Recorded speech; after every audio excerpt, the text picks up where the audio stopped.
बच्चों, welcome to physics online classes.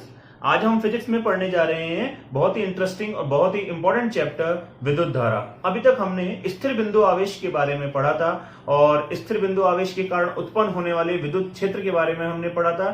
यानी पूरी स्थिर वैद्युत की इलेक्ट्रोस्टैटिक किसके इर्द गिर्द घूम रही थी? एक स्थिर बिंदु आवेश के इर्द गिर्द घूम रही थी। लेकिन अब हम चार्ज को मूव करेंगे, अब चार्ज गतिशील होगा और उसकी वजह से क्या फ्लो होगी? विद्युत धारा फ्लो होगी। तो आज हम पढ़ने जा रहे हैं चैप्टर विद्युत धारा। तो आप जानते हैं विद्युत धारा की बहुत सारी एप्लीकेशन है, इलेक्ट्रिक करंट की बहुत सारी एप्लीकेशन में, घरों में, फैन में, बल्ब में, फ्रिज में, बहुत चीजों में इलेक्ट्रिक करंट की इंपॉर्टेंस है। तो देखते हैं पहले विद्युत धारा क्या होती है।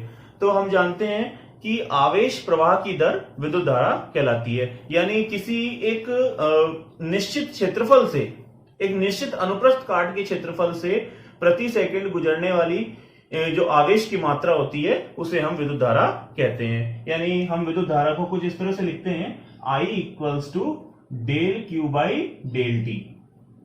यानी एक सर्टेन अनुप्रस्थ काट के क्षेत्रफल से कितना आवेश फ्लो हो गया, कितने आवेश फ्लो हुआ? डेल क्यू आवेश फ्लो हुआ। और कितने समय में हुआ? ये डेल टी समय में हुआ। तो आवेश प्रवाह की दर विद्युत धारा कहलाती है। तो यानी विद्युत धारा बराबर आवेश बटे समय। तो मैंने यहां लिखा भी I बराबर del q by del t. लेकिन अगर मैं तात्क्षणिक धारा की बात करूं, तात्क्षणिक धारा I होती है, I इंस्टेंटेनियस कहते हैं इसे। I इंस्टेंटेनियस होता है d q by d t at time t equals to t1। यानी अगर मैं आवेश q का t के सापेक्ष अवकलन कर दूं और किसी समय t इक्वल्स टू t1 पे वैल्यू निकालूं तो मेरे पास क्या आएगी? तात्क्षणिक धारा आएगी। सपोज मुझे जो आवेश है वो टाइम का फलन दिया हुआ है, समय का फलन दिया हुआ है। यानी आवेश किस पे निर्भर कर रहा है? समय पे निर्भर कर रहा है। तो अगर मैं dq बाई dt करता हूं तो मेरे पास क्या आ जाएगी? तात्क्षणिक धारा आ जाएगी। तो आप विद्युत धारा समझ गए होंगे। आवेश प्रवाह की दर विद्युत धारा कहलाती है। यदि एक निश्चित समय अंतराल में डेल क्यू आवेश अगर एक अनुप्रस्थ काट के क्षेत्रफल से पास होता है, फ्लो होता है, तो del q by del t क्या होती है? विद्युत धारा होती है। इसी तरह से तात्क्षणिक धारा क्या होती है? किसी निश्चित बिंदु पर, किसी क्षण पर जो हम धारा ज्ञात करते हैं उसे हम कहते हैं तात्क्षणिक धारा। तो ये होती है I इंस्टेंटेनियस से हम व्यक्त करते हैं। इसको हम लिखते हैं dq by dt t equals to t1 पर। और यहां मैंने q क्या बताया? आवेश किसका फलन है? समय का फलन है। यानी आवेश की मात्रा किस पर निर्भर कर रही है? समय पर निर्भर कर रही है। तो यहां से अगर मैं dq बाई dt करूंगा तो मेरे पास क्या आ जाएगी? तात्क्षणिक धारा आ जाएगी। इसी को मैं यहां से समाकलन के रूप में लिख सकता हूं। इसको लिख सकता हूं मैं dq equals to I dt। तो यहां से अगर मुझे आवेश निकालना हो तो समाकलन I dt। टाइम इंटरवल कुछ भी हो सकता है, t1 से t2। तो क्वेश्चन ऐसे भी पूछा जा सकता है कि I का मान समय पर निर्भर कर रहा है, यानी I is a function of t। I किस पर निर्भर कर रहा है? समय पर निर्भर कर रहा है। यानी I और t के बीच में कोई इक्वेशन दी हुई है। Suppose I equals to t square plus t, कोई इक्वेशन दी गई है और मुझसे ये कहा गया t इक्वल्स टू 0 से t इक्वल्स टू 5 सेकंड के बीच बहने वाली आवेश की मात्रा ज्ञात करो। कितना आवेश फ्लो हो रहा है? t इक्वल्स टू 0 से t इक्वल्स टू 5 सेकंड में कितना आवेश फ्लो हो रहा है? तो आवेश की मात्रा ज्ञात करो। तो मैं डायरेक्ट सूत्र लगा दूंगा, q इक्वल्स टू समाकलन 0 टू 5 और I के स्थान पे क्या आ जाएगा? t square plus T dt। और समाकलन करके हम इजिली आवेश की मात्रा निकाल सकते हैं। तो आप यहां से देख भी सकते हैं विद्युत धारा इक्वल्स टू आवेश बटे समय से अगर मैं मात्रक देखूं तो विद्युत धारा का जो मात्रक होता है वो आ रहा है निकल के कूलाम प्रति सेकंड। आवेश का मात्रक कूलाम हो गया और समय का मात्रक सेकंड हो गया। तो विद्युत धारा का मात्रक क्या हो गया? कूलाम प्रति सेकंड हो गया। और इस कूलाम प्रति सेकंड को हम क्या कहते हैं? एम्पियर कहते हैं।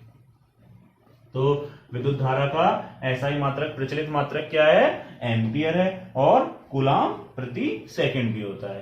तो इतनी बात आपको समझ में आ गई होगी। ये बिल्कुल विद्युत धारा का बेसिक है। इसी तरह से जो विद्युत धारा राशि है वो कैसी राशि होती है? विद्युत धारा एक अदिश राशि होती है। विद्युत धारा एक अदिश राशि होती है। बहुत ही महत्वपूर्ण बात है।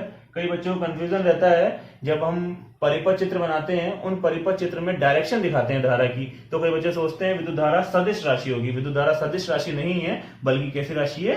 एक अदिश राशि होती है। केवल वहां धारा की दिशा इसलिए दिखाई जाती है, वो ये बताता है कि इलेक्ट्रॉन आवेश की धारा के विपरीत दिशा में फ्लो हो रहे हैं।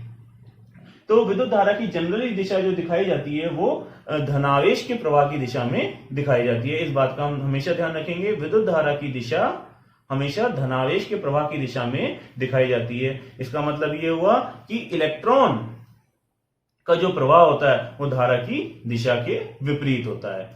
अगर मैं यहां एक परिपथ चित्र बनाऊं तो आप देख सकते हैं, जैसे मैंने इसमें एक सेल लगाया है, ये V वोल्ट का, ये कोई प्रतिरोध है R, तो मैं इसमें धारा की दिशा इस तरह से दिखाऊंगा, I इस तरह से मैं धारा की दिशा दिखाऊंगा, जिसका अर्थ केवल यह है कि इलेक्ट्रॉनों का जो प्रवाह हो रहा है वो इस नेगेटिव टर्मिनल से पॉजिटिव टर्मिनल की तरफ हो रहा है, और विद्युत धारा जो प्रवाहित हो रही है वो धन टर्मिनल से ऋण टर्मिनल की तरफ प्रवाहित हो रही है। तो विद्युत धारा की दिशा से संबंधित पॉइंट ध्यान रखेंगे। विद्युत धारा हमेशा धनावेश की प्रवाह की दिशा में फ्लो होती है, या ऋणात्मक आवेश इलेक्ट्रॉन के फ्लो के विपरीत दिशा में फ्लो होती है। इसी तरह से आप ये देखेंगे कि विद्युत धारा एक सदिश राशि नहीं है। तो इसका एक्सप्लेनेशन कैसे दिया जाएगा? सपोज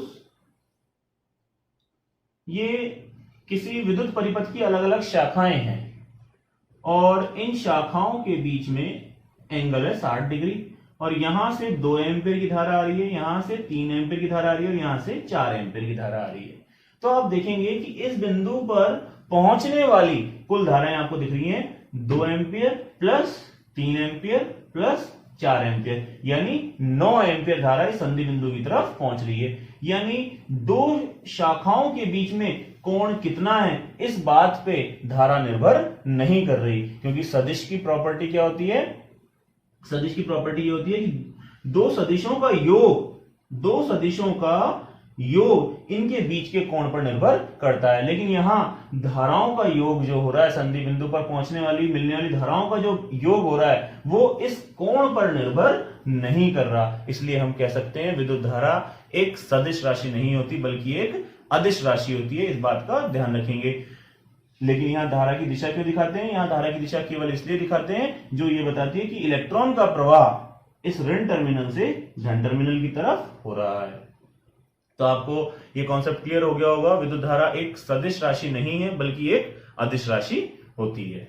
बच्चों हम बात करते हैं हम आवेश वाहक की। तो आवेश वाहक क्या होते हैं? आवेश वाहक वे कण होते हैं जो किसी न किसी आवेश को एक स्थान से दूसरे स्थान तक ले जाते हैं। जैसे इलेक्ट्रॉन एक कण है, लेकिन इस पर कैसा आवेश होता है? ऋणावेश होता है। यानी इलेक्ट्रॉन क्या है? आवेश वाहक है, लेकिन कैसा आवेश वाहक है? एक ऋणावेश का आवेश वाहक है। तो आवेश वाहक क्या होते हैं? चार्ज कैरियर क्या होते हैं? जो चार्ज को एक बिंदु से दूसरे बिंदु तक ले जाते हैं, जो आवेश को एक बिंदु से दूसरे बिंदु तक पहुंचाते हैं, उन्हें हम क्या कहते हैं? आवेश वाहक कहते हैं। और आवेश वाहक क्या हो सकते हैं? इलेक्ट्रॉन, इसी तरह से प्रोटॉन, ये जो है अल्फा कण, तो ये क्या है? आवेश वाहक है। तो हम ध्यान रखेंगे आवेश को एक बिंदु से दूसरे बिंदु तक ले जाने वाले जो कण होते हैं, जो कण कुछ आवेशित होते हैं, आवेश रखते हैं और उस आवेश को एक स्थान से दूसरे स्थान तक ले जाते हैं, उन्हें हम क्या कहते हैं? आवेश वाहक कहते हैं। जैसे एग्जांपल आप समझ सकते हैं, इलेक्ट्रॉन, प्रोटॉन और अल्फा कण हो सकते हैं। तो बच्चों अभी तक मैंने आप लोगों को जो बातें समझाई हैं उन्हें मैंने यहाँ पॉइंट्स के रूप में लिखा है। एक बार इन्हें देख लेते हैं। आवेश वाहक वे आवेशित कण होते हैं जो आवेश को एक बिंदु से दूसरे बिंदु तक ले जाते हैं, आवेश वाहक कहलाते हैं, जैसे इलेक्ट्रॉन। इसी तरह से विद्युत धारा की परिभाषा को लिखा है मैंने। विद्युत आवेश के प्रवाह की दर विद्युत धारा कहलाती है, और मैंने इसको लिखा I equals to del q by del t. ये I equals to del q by del t. यहाँ डेल टी क्या है? समय अंतराल है, और डेल क्यू क्या है? आवेश है। इसी तरह से ताक्षणिक धारा क्या होती है, किसी क्षण पर, किसी समय बिंदु पर विद्युत धारा का मान ताक्षणिक धारा कहलाती है। और तो कैसे लिखा मैंने, I equals to d q by d t, t equals to T1 पर, मैंने T इक्वल्स टू T1 समय पर धारा का मान, यानी किसी क्षण पर, किसी समय बिंदु पर विद्युत धारा का मान ताक्षणिक धारा कहलाती है। और हम इस रिलेशन को ऐसे लिख सकते हैं, I equals to d q by d t और dq equals to I dt, तो q equals to integration I dt। तो यहां से हम q की वैल्यू भी कैलकुलेट कर सकते हैं, आवेश का मान निकाल सकते हैं अगर हमें I और t के बीच में समीकरण दी गई हो तो। विद्युत धारा का मात्रक एम्पियर होता है या कूलाम प्रति सेकंड होता है, और ये बात ध्यान रखेंगे, ये एक अदिश राशि है, सदिश राशि नहीं है। सदिश राशि क्यों नहीं है, मैंने ये बताया था कि विद्युत धारा सदिश के नियमों का पालन नहीं करती। सदिश के नियम जैसे त्रिभुज नियम, समांतर चतुर्भुज का नियम, बहुभुज का नियम, सदिश के योग के नियम होते हैं, इन नियमों का पालन विद्युत धारा नहीं करती है, इसलिए एक ऐसी राशि होती है, अदिश राशि होती है। विद्युत धारा की दिशा जो हम परिपथ में दिखाते हैं वो केवल इस बात को इंगित करती है कि इलेक्ट्रॉनों का प्रवाह विद्युत धारा के विपरीत दिशा में हो रहा है। तो ये सब महत्वपूर्ण बातें थी जो आपको समझ में आई होंगी। अब अलग अलग पदार्थों में विद्युत धारा का प्रवाह अलग अलग प्रकार से होता है।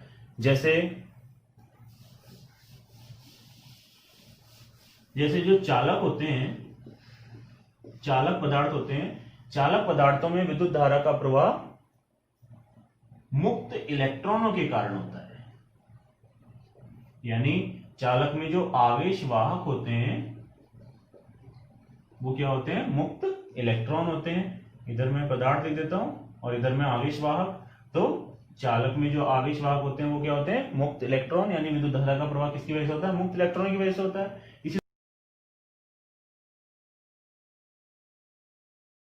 तो अभी तक हमने जो विद्युत धारा का कॉन्सेप्ट पढ़ा, इस पर हम कुछ छोटे छोटे न्यूमेरिकल देख लेते हैं, जिससे आपको अभी पढ़े हुए फॉर्मूले क्लियर होंगे। एक देख लेते हैं क्वेश्चन, किसी चालक से 10 सेकंड में 30 कूलाम आवेश प्रवाहित होता है, तो बहने वाली धारा क्या होगी। तो हमें सीधी सी बात है, t का मान दिया हुआ है 10 सेकंड और आवेश हमें दिया हुआ है 30 कूलाम। तो यहां आप बहुत ही इजी तरीके से I equals to q upon t करके ये कैलकुलेट कर सकते हैं कि प्रति सेकंड कितना आवेश फ्लो हो रहा है, 3 कूलाम का आवेश फ्लो हो रहा है, यानी धारा कितनी हो गई, 3 एम्पीयर हो गई। तो हम विद्युत धारा को ऐसे भी कह सकते हैं कि किसी चालक से प्रति सेकंड प्रवाहित होने वाली आवेश की मात्रा विद्युत धारा कहलाती है। यहां हमने 10 सेकंड का भाग दे दिया, यानी प्रति सेकंड कितना आवेश फ्लो हो रहा है, 3 कूलाम का आवेश फ्लो हो रहा है, इसलिए हम क्या कहेंगे, धारा कितनी फ्लो हो रही है, 3 एम्पीयर फ्लो हो रही है। इसी तरह से एक और न्यूमेरिकल देखते हैं। तो मैंने यहां क्वेश्चन लिख दिया है, किसी चालक में प्रवाहित आवेश Q समय t पर निम्न प्रकार निर्भर करता है, यानी निम्न समीकरण के अनुसार निर्भर करता है, Q बराबर T square plus T plus 1। तो हमें यहाँ t बराबर 2 सेकंड पर विद्युत धारा का मान ज्ञात करना है, ताक्षणिक धारा में ज्ञात करनी है। तो हमें पता है Q t का फलन है, यानी Q और t के बीच में हमें समीकरण दी गई है, तो हम ताक्षणिक धारा के सूत्र से जानते हैं I इक्वल्स टू होता है dq अपॉन dt, यानी Q का अगर मैं t के सापेक्ष अवकलन कर दूं तो मेरे पास धारा आ जाएगी, धारा और समय के बीच में समीकरण आ जाएगी। तो यहाँ t स्क्वायर का अवकलन होगा 2t प्लस t का हो जाएगा 1 और कांस्टेंट है 1, इसका हो जाएगा 0। तो यानी I इक्वल्स टू हो गया 2t प्लस 1। अब मुझे ताक्षणिक धारा कितने समय में निकालनी है, t इक्वल्स टू 2 सेकंड पर निकालनी है। अतः t बराबर 2 सेकंड पर ताक्षणिक धारा, तो I इक्वल्स टू होगा 2 प्लस 1, यानी I इक्वल्स टू हो जाएगा 5 एम्पियर, यानी t इक्वल्स टू 2 सेकंड पर, t बराबर 2 सेकंड पर तात्क्षणिक धारा का मान कितना है, I बराबर 5 एम्पियर है। तो इस तरह से आप विद्युत धारा का बेसिक समझ सकते हैं। आगे ये चैप्टर बहुत ही इंटरेस्टिंग होने वाला है, इसलिए